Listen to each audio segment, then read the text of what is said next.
Et si je vous disais que le secret pour être toujours bien maquillé, ce n'est pas de toujours suivre toutes les tendances, mais d'avoir simplement un maquillage signature. Aujourd'hui, je partage avec vous mon maquillage signature. Dans cette vidéo, je vais vous montrer mon maquillage signature étape par étape et je vais vous partager quelques tips pour bien appliquer votre maquillage au quotidien. Alors, vous savez que moi, je suis maquilleuse professionnelle, donc la plupart des produits que j'utilise sont des produits de marque africaine que vous pouvez trouver facilement dans toutes vos boutiques de cosmétiques. Moi, je commence toujours par appliquer une base. J'aime utiliser cette base-là qui est une base hydratante. Vous pouvez utiliser une base en fonction de vos besoins, des besoins de votre peau et du maquillage que vous voulez avoir ce jour-là. Vous pouvez utiliser une base hydratante, une base matifiante, floutante ou une base agrippante. Ça dépend de vous. Parfois, les gens pensent que comme ils ont une peau grasse, ils ne doivent pas mettre de crème hydratante sur leur visage. Ça, c'est complètement faux. Donc, j'espère que même si vous avez une peau grasse, dans votre routine de soins du visage, vous avez quand même une crème hydratante. Moi, j'aime bien cet extra d'hydratation sur ma peau. J'aime sentir ma peau repulpée. C'est pour ça que j'aime beaucoup cette base. Je trouve qu'elle fait bien le job. Ensuite, on va attaquer les sourcils. Pour les sourcils, je ne fais pas grand-chose. J'ai des sourcils assez bien fournis. J'essaie de les épiler légèrement pour avoir une forme adéquate, pas trop broussailleuse. Et j'utilise un savon à sourcils et un crayon à sourcils. Et avec le goupillon, je vais venir plaquer en fait mes sourcils.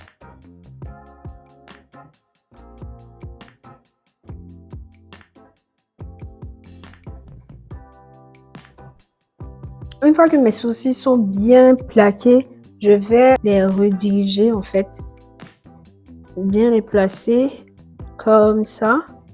J'utilise mon goupillon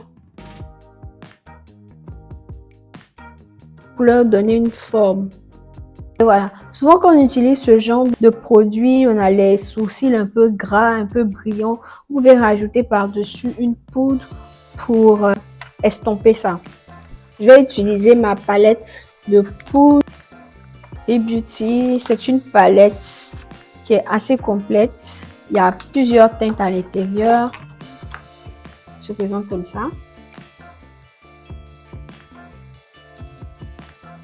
Maintenant que ça c'est fait, je vais utiliser mon crayon à sourcils.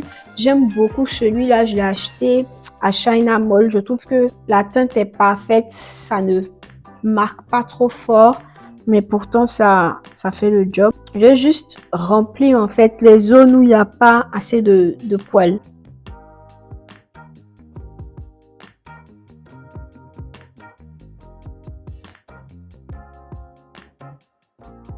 Je reste vraiment légère. Personnellement, j'aime l'effet sourcil poil à poil. J'aime pas quand les sourcils est trop marqué, j'aime pas quand il est trop défini. Donc, vous faites ce qui vous correspond. Mais n'ayez pas la main lourde en fait. Une fois que ça c'est bon, je vais utiliser un anti-cerne qui se rapproche de ma carnation pour redessiner le bas du sourcil, juste le bas du sourcil, histoire de bien le définir. Donc, j'utilise ce concealer là de Adventure avec un pinceau plat à sourcils. Je vais venir délimiter le bas de mon sourcil. Je profite pour unifier ma paupière. Et voilà, je fais la même chose de l'autre côté. Maintenant que les sourcils sont définis, propres, on va passer au teint. Pour le teint, ça dépend. Si c'est un maquillage de jour, en général, je vais pas opter pour quelque chose de trop couvrant. Je vais juste faire mon teint avec de la poudre et de l'anti-cerne. Si c'est un maquillage de sortie, soirée, événement, etc. Là, je vais aller pour quelque chose de beaucoup plus couvrant en utilisant d'abord un fond de teint, ensuite un anti-cerne, puis poudrer avec ma poudre. Voilà, donc j'utilise mon fond de teint de chez Motec. En général, je mélange ces deux teintes-là pour avoir ma teinte parfaite. Mais aujourd'hui, puisqu'il fait chaud et que c'est un maquillage vraiment de jour, je vais juste me contenter de mettre mon anti-cerne et ma poudre. Juste cacher mes petites taches. J'aime beaucoup cet anti-cerne de chez Adventure Makeup. C'est le Blend Pro Concealer. Je trouve qu'il est facile à travailler, il n'est pas trop épais, pas trop liquide. Et j'aime beaucoup cette teinte-là. C'est la teinte numéro 6 Toast. J'utilise un pinceau plat comme ça pour appliquer mon anti-cerne. Et je tapote pour avoir un maximum de couvrance. J'aime bien ce pinceau parce que je trouve qu'il réplique parfaitement le mouvement du doigt.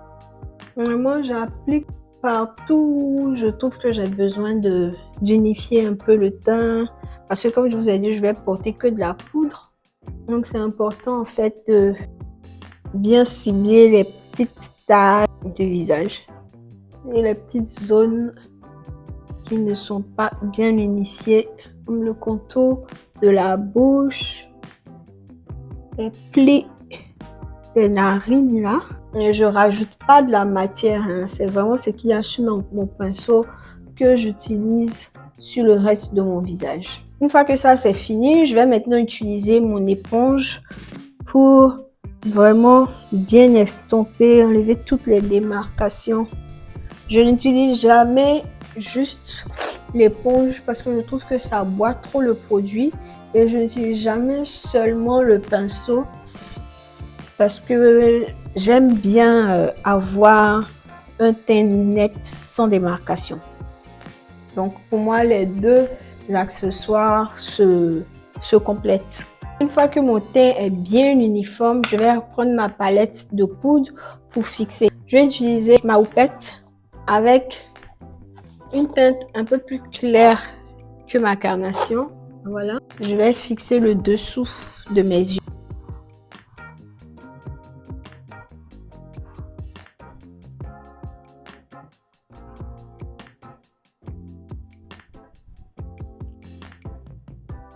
Je n'oublie pas mes paupières.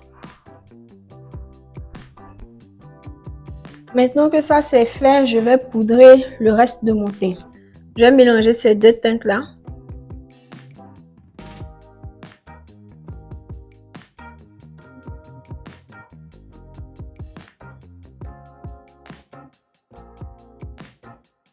On va passer aux yeux. Pour les yeux, je ne fais pas grand-chose, juste les souligner légèrement. Je vais utiliser deux couleurs de fard à paupières, un fard rouge brique comme ça et un fard marron. Je vais les mélanger ensemble sur ma paupière.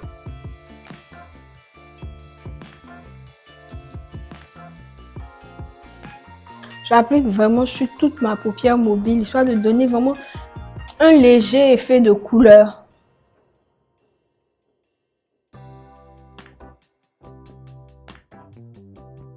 Une fois que ça c'est bon, on va passer au regard. Moi, je suis une fan incontestée de la petite virgule. Je fais toujours encore en 2026 un trait de liner, mais vraiment fin et juste à la fin de l'œil pour vraiment étirer encore plus mon regard. J'adore ça. Je pense pas que je vais changer un jour. J'aime trop faire ça. Donc, je le fais.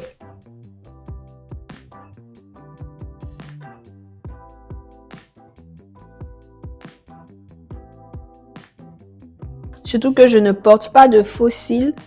Donc, vous voyez, ça apporte quelque chose à mon regard, je trouve. Je vais maintenant mettre mon mascara.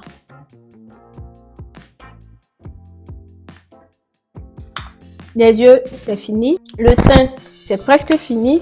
Il nous manque juste le blush. J'utilise cette palette de blush.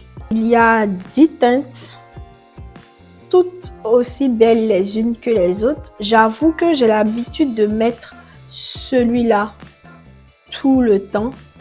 Mais j'ai décidé de changer un peu. Je vais mettre celui-là aujourd'hui.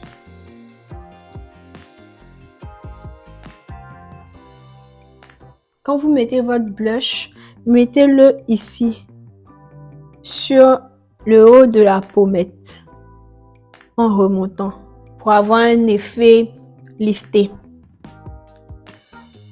Quand on vous regarde de face, on ne doit pas voir en fait une boule qui est déposée là sur votre visage, sur votre joue. Non, on doit voir légèrement en fait le blush quand vous tournez la tête. Voilà. J'aime bien la couleur. Je trouve que ça donne bonne mine tout de suite. Évidemment, pour le placement du blush, ça dépend vraiment de la forme du visage. Hein. Mais le plus intéressant, c'est vraiment de le placer là. Le placement là va plus ou moins à tout le monde. Ça permet de lifter le regard. Maintenant que le teint est terminé, on peut utiliser un spray pour vraiment faire en sorte que toutes les matières se mélangent ensemble. Moi, j'aime bien ce spray là de Miss Cosmetics.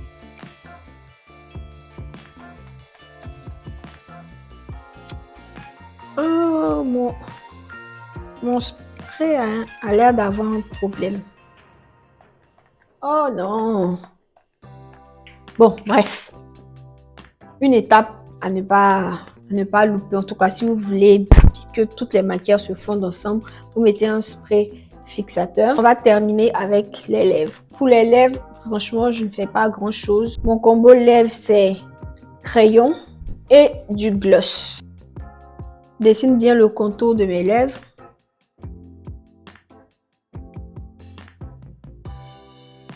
Le deuxième crayon.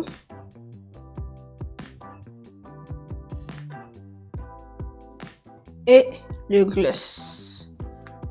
C'est un gloss un peu rosé comme ça.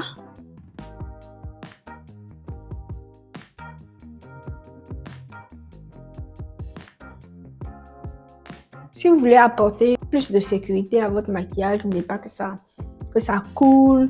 Vous êtes dans un endroit chaud, vous pouvez utiliser ce genre de spray là pour sceller votre maquillage pour ne pas que ça bouge. Il y a bien une différence entre ces deux fixateurs. Celui-là, il est là pour vraiment faire en sorte que toutes les matières se fondent bien ensemble. Et celui-là, il vient vraiment faire en sorte que le maquillage ne bouge pas de toute la journée. Donc, c'est important d'avoir les deux. Non seulement ça en fonction du rendu que vous voulez, mais surtout pour une bonne tenue de votre maquillage.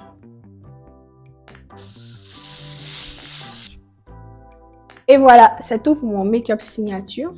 Et ce que je fais parce que tout le temps, quand je n'ai pas envie de réfléchir à comment je vais me maquiller, je fais ça. Et c'est rapide, c'est facile à réaliser. Là, ça a pris plus de temps parce que j'ai pris mon temps pour vous expliquer étape par étape ce que je fais. Mais en général, en 15-20 minutes, c'est plié. Alors, j'espère que cette vidéo vous aura plu. Si vous avez des questions ou des suggestions, n'hésitez pas à le mettre dans la barre de commentaires. N'hésitez pas à vous abonner, à partager la vidéo. On ne sait jamais qui a besoin de cette vidéo. Et on se dit à bientôt dans une prochaine vidéo. D'ici là, portez-vous bien. Bye!